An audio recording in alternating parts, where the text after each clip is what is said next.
Hey everybody, this is Joe at Bergeson's, and I just wanted to give you a brief garden tour and explanation of a flower bed today.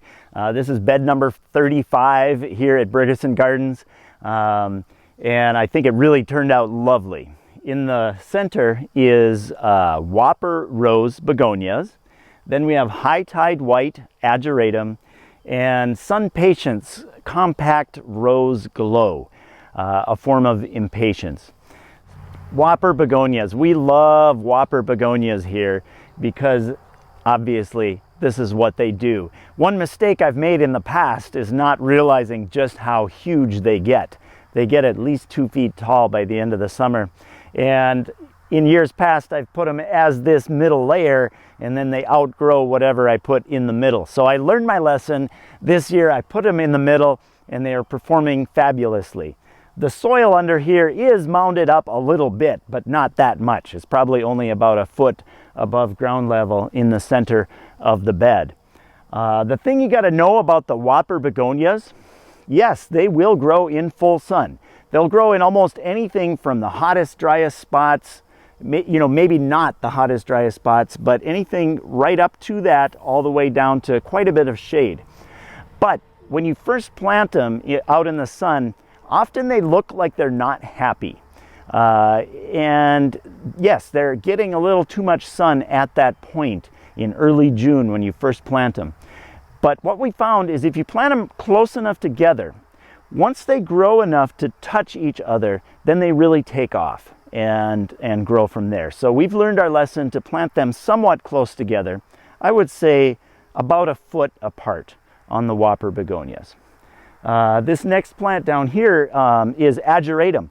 Some people think of Agiratum as just this little blue moundy thing as an edging plant, but there are taller forms of Agiratum, and this one, High Tide White, is one of those. I think it's a great source of white color, and adding white to a flower bed is important. It really sets off the other colors in the flower bed. So I love using High Tide White Agiratum. There's also a High Tide Blue Agiratum. I love using them as the second layer back or mixed in around perennials and roses or other annuals. So I really like that plant too, very reliable. And then around the edge is another one of our favorites, the Sun Patience series of Impatiens. They're so named because they've been bred to tolerate more sun. They'll still wilt up a little bit in the hot, baking west afternoon sun, but if you keep them watered, they'll pop right back up again. And they're super vigorous. You don't have to plant them that close together. I've planted them up to 2 feet apart, which is pushing it a little bit, but let's say 16 to 18 inches is plenty for Sun Patience, because even though they're called compact, this variety, they're quite vigorous and they really grow and they make a good pop of color. There's a lot of different colors available as well. This one I believe is called Compact Rose Glow. I actually couldn't find the tag and it's a new variety this year. But anyways, how do we get this flower bed so big?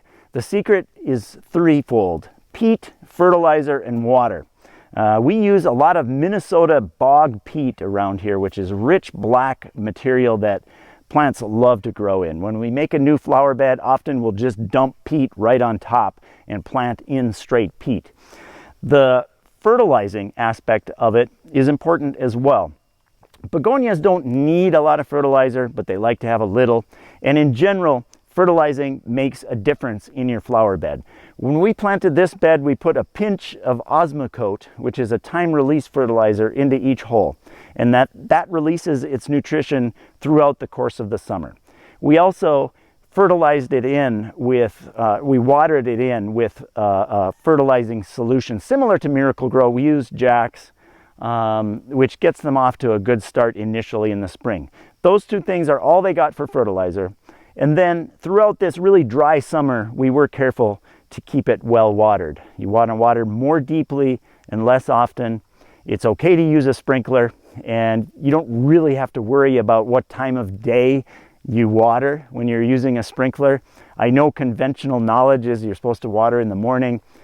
We say water whenever you can. It's more important to do it than to worry about when you do it. So, bed number 35, everybody. Thank you, thank you.